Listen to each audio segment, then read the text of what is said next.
तो आप जो अंदर जप रहे हैं राधा राधा राधा, ये जो रस बन रहा है ना, प्रतिपल चरणामृत पी रहे हैं, प्रति सेकंड चरणामृत पी रहे हैं, और यही नस नाड़ियों में जाके आपको दिव्य बना देगा। विचार करो जरा। कई बार कहा है, बाहरी बातों पे भटकने की आवश्यकता नहीं है। यदि हम किसी संत का उच्छिष्ट पाते हैं तो क्यों पाते हैं? आदर के साथ माथे पे प्रणाम करके फिर ये नाम जप करते हैं अपनी जिह्वा से। हम उनका उच्छिष्ट पाएंगे तो हमारे हृदय में नाम जप चलने लगेगा और हमारा अभिमान गलित हो जाएगा। कि जैसे नाभाजी से पूछा उनके गुरुदेव ने कि आपकी स्थिति ऐसे कैसे हुई, तो उनका जूठन के प्रभाव से, आपके उच्छिष्ट के प्रभाव से।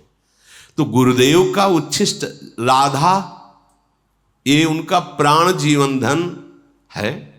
अब हम राधा राधा राधा रट रहे, बाहरी उच्छिष्ट मिल जाए तो मिल जाने, गुरुदेव ने हमें दे दिया उच्छिष्ट, राधा राधा राधा राधा राधा।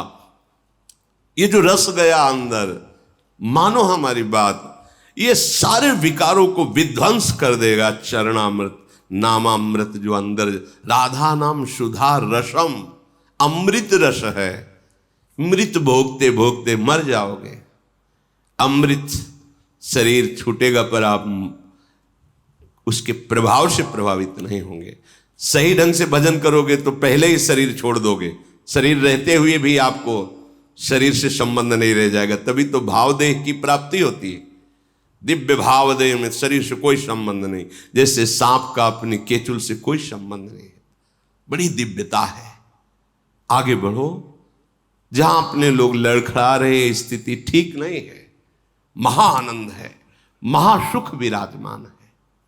तो सीधा वृंदावन जितने मिनट आपको आने को मिला है या जिनको जीवन भर रहने को मिला है, सावधान होकर निरंतर जिह्वा से नाम रटते रहे, श्रवणेन्द्रिय से भगवत चर्चा सुने, और चेष्टाएं ऐसी होनी चाहिए जिन्हें पापाचरण कहते हैं वो ना हो।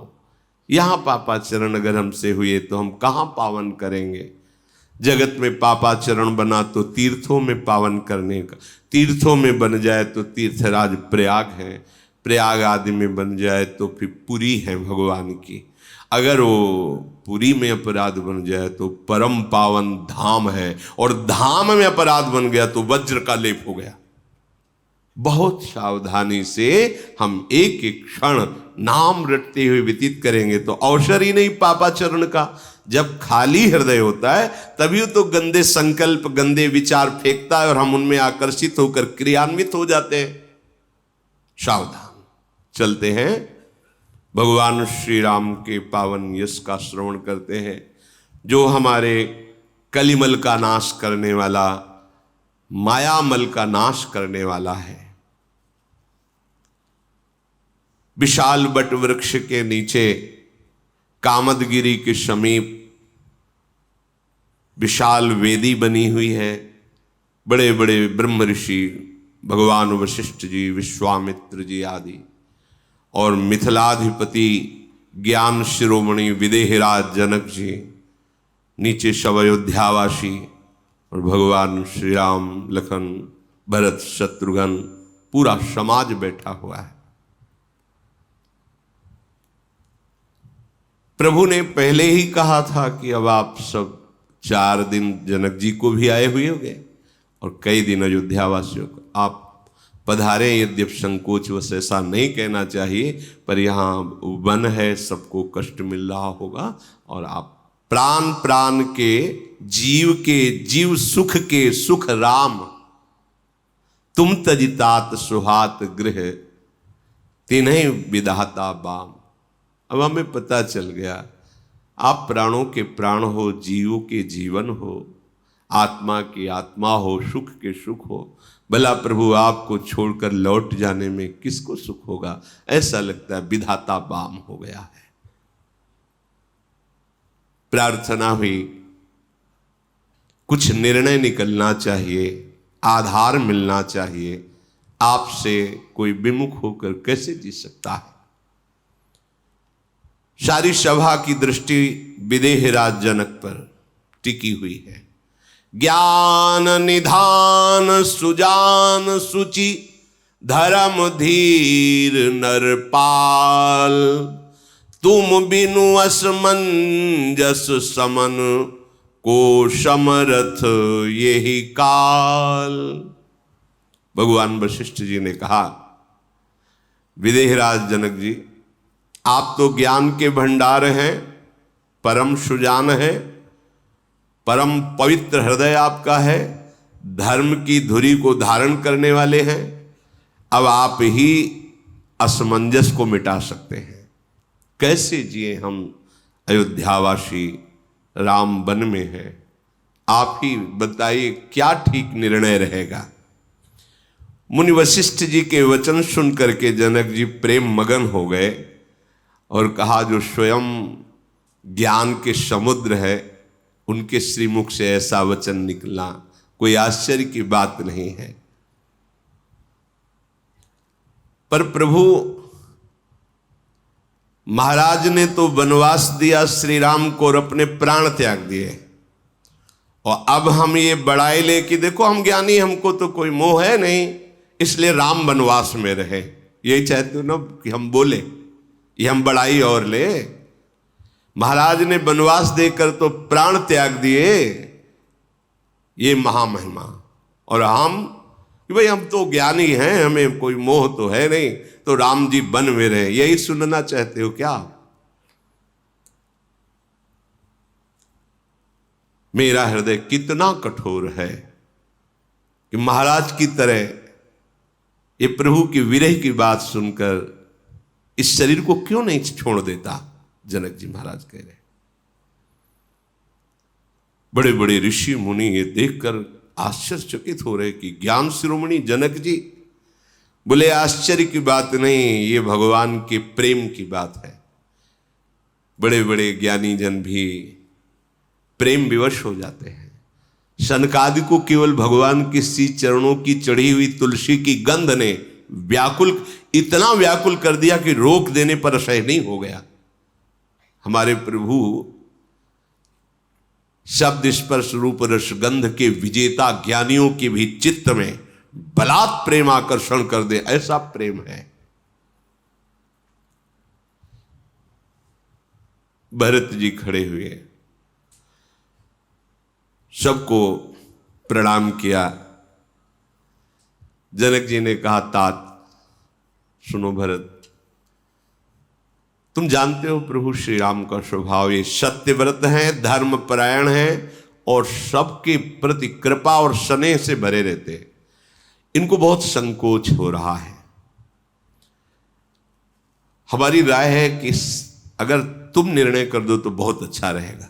जनक जी ने भरत जी के नेत्रों से आंसू बहने लगे और कहा, प्रभु आप हमारे गुरुदेव वशिष्ठ जी, पिताजी महाराज, इनके समान पूज्य और ज्ञान संपन्न है। महामहिम विश्वामित्र जी विराजमान हैं, बड़े बड़े तपस्वी ऋषि मुनि विराजमान हैं। बार बार हमारे ऊपर ही छोड़ दिया जाता है कि भरत जैसा कहे वैसे आप गुरुजनों के सामने नहीं बोलना चाहिए, पर अवसर है।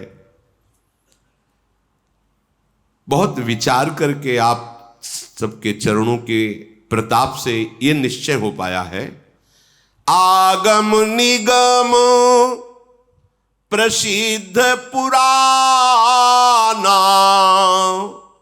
सेवा धर्म कठिन जगु जाना, स्वामी धर्म स्वार्थ ही विरोधु, बैर अंध प्रेम ही न प्रबोधु। वेदों में, शास्त्रों में, पुराणों में सब जगह विचार पूर्वक खोजने पर पता चला कि सबसे कठिन और बड़ा धर्म है सेवक धर्म। कठिन और बड़ा धर्म है सेवक धर्म। सेवक धर्म में केवल स्वामी के प्रति कर्तव्य का पालन और अपने सुख की कोई चाह नहीं। स्वामी धर्म स्वार्थ ही विरोधु।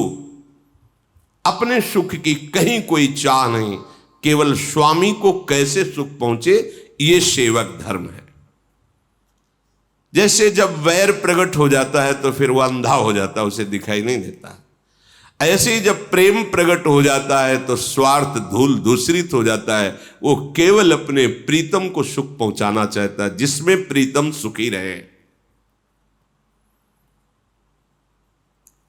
इसलिए राखी राम रुख धर्म व्रतु पराधीन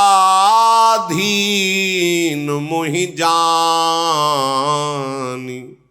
सबके सम्मत सर्वहित करी प्रेम पहचान। मैं पराधीन हूं, अर्थात मैं श्री राम के अधीन हूं। मैं स्वतंत्र नहीं कि मैं जो चाहूं बोल दूं। मेरी रुचि राम रुख लेके चलेगी। मेरे प्रभु सत्य का व्रत धारण करने वाले हैं, सबके प्रेम को पहचानने वाले हैं। इसलिए बस मैं यही कह रहा हूं, मैं पराधीन हूं। भरत जी की बात सुनकर जनक जी सराहना करने लगे कि समझो भरत जी के गूढ़ शब्द।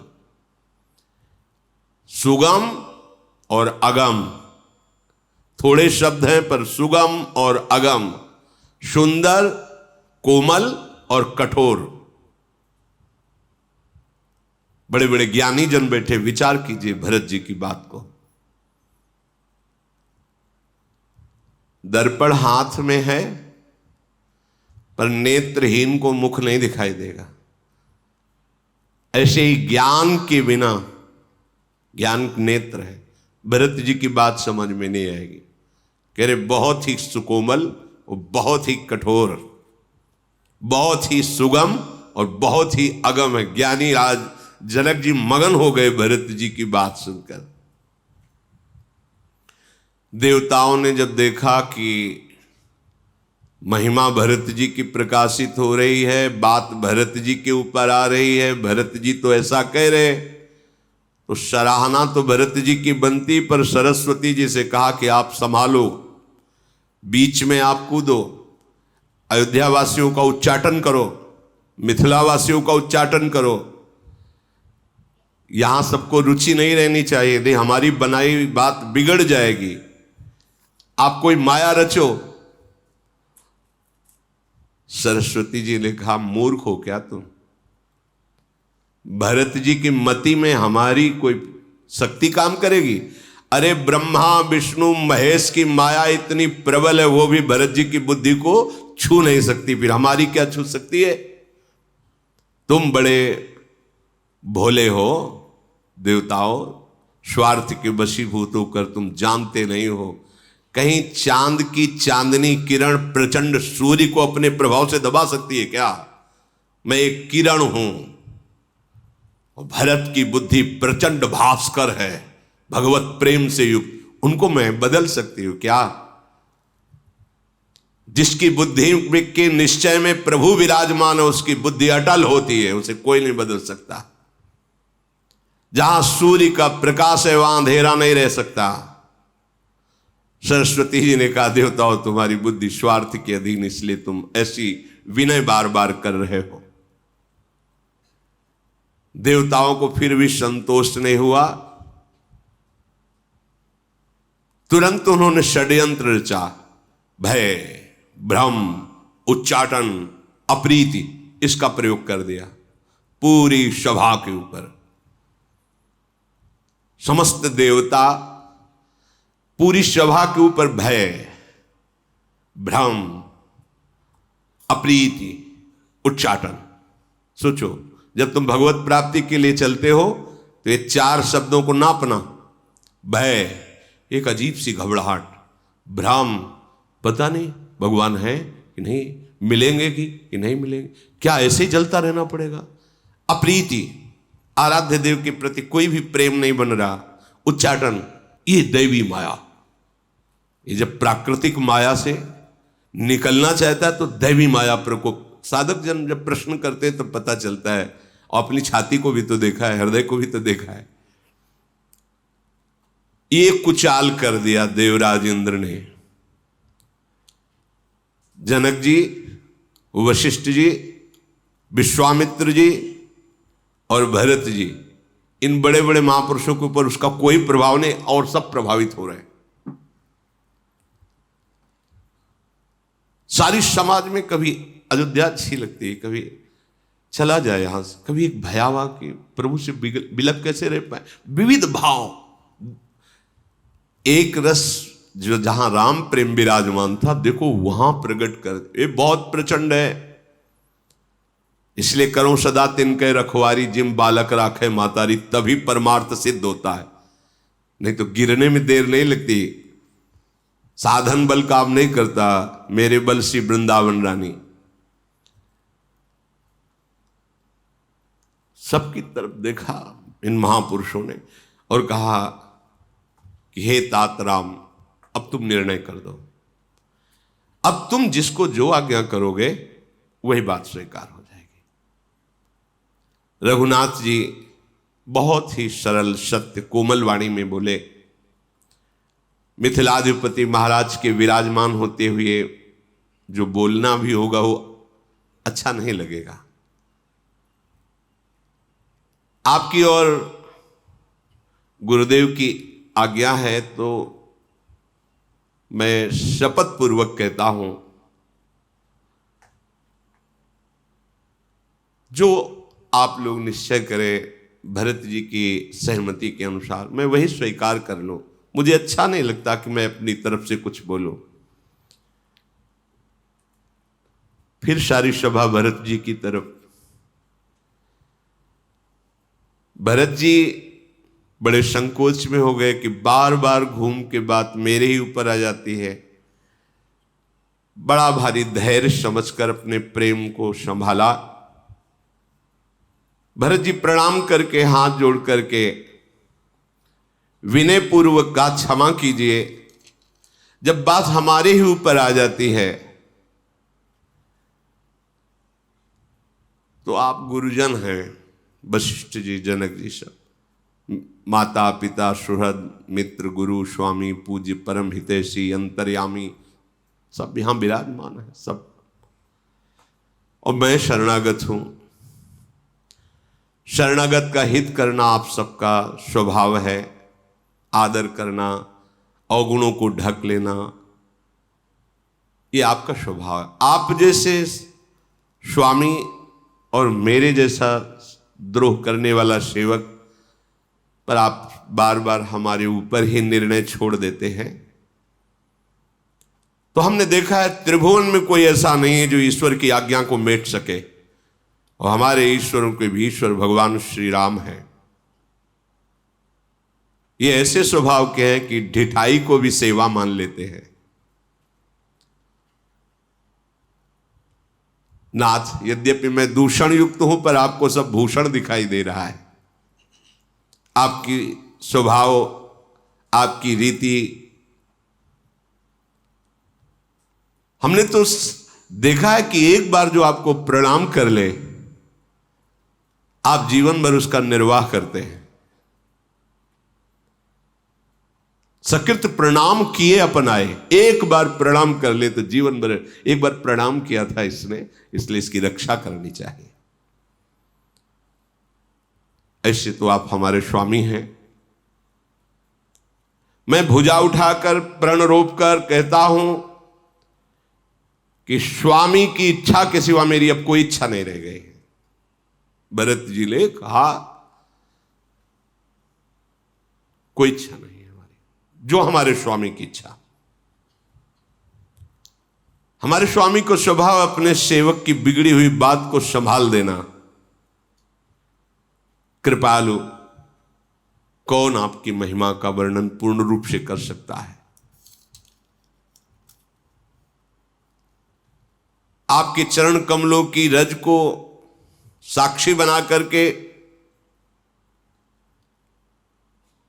अपने सुख की चरम सीमा में यही समझता हूं कि सोते जागते उठते बैठते मैं आपकी आज्ञा का पालन करूं। भरत जी ने कहा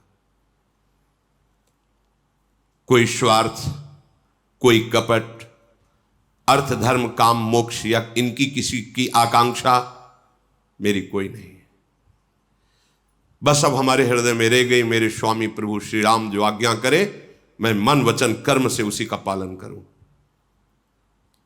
देव बस अब मुझे आज्ञा रूपी प्रसाद मिल जाए, यही हमारी इच्छा है।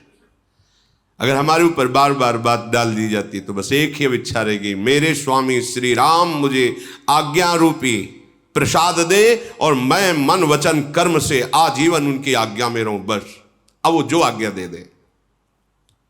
भरत जी ऐसा कहकर प्रेम विवश हो गए। कृपा सिंधु भगवान श्री राम भरत जी का हाथ पकड़ करके अपने समीप बैठाला और स्नेह करने लगे। दोनों समाज ये देख करके प्रेम विकल हो रहे हैं। इंद्र ने फिर सोचा कि ये तो बहुत प्रेम विवश हो रहे हैं। उनका मन छली है, कपटी है इंद्र का। पूरी ताकत लगा के इंद्र पद की जितनी सामर्थ्य मिली थी उन्होंने उच्चाटन का प्रयोग कर दिया सबके अंदर। देखो दैवी माया का प्रकोप। श्री राम जी के प्रति जो प्रेम सबके हृदय में, उसमें उच्चाटन। चलो अयोध्या, चलो मिथिला, वापस चलो।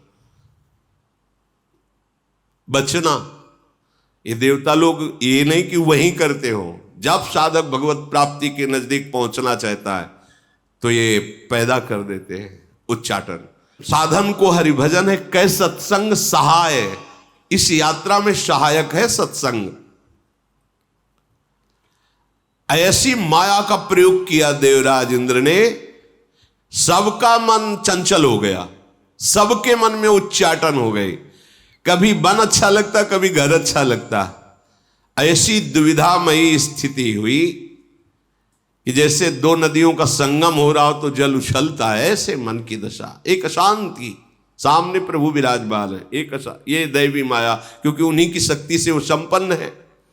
भरत जी, जनक जी, मुनिजन, मंत्री और ज्ञानी साधु संतों को छोड़कर कोई ऐसा नहीं बचा जिस पर देव माया ने अपना प्रभाव न लगा दिया हो।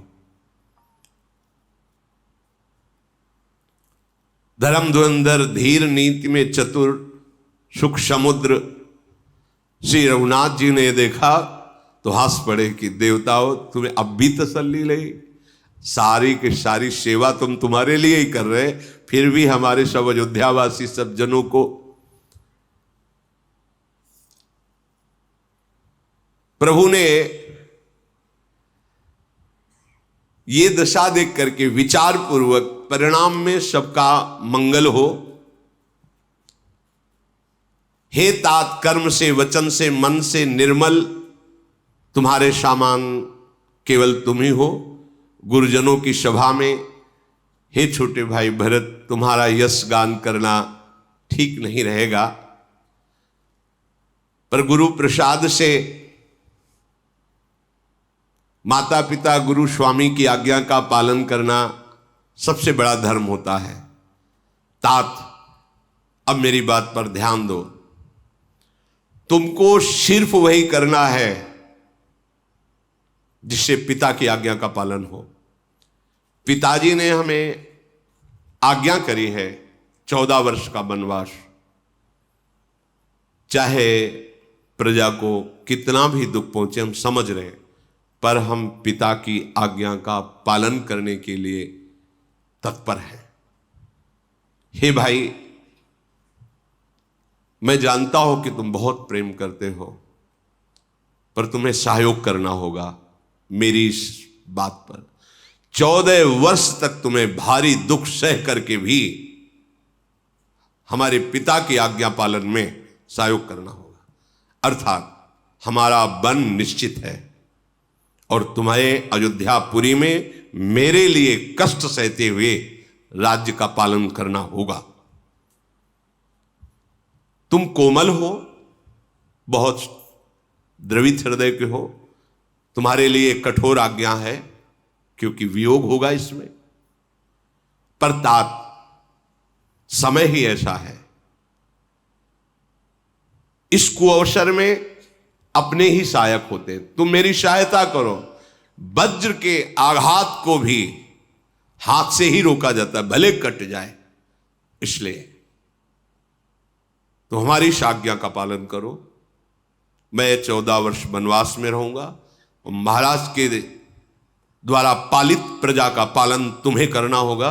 यह हमारी आज्ञा है, ये तुम्हारा सहयोग होगा। मैं समझ रहा हूं तुम्हें दुख मिलेगा, पर तुम्हें ऐसा करना भरत जी के लिए कहा। यद्यपि बहुत प्रेम से प्रभु बोल रहे थे, सारी सभा विकल हो गई।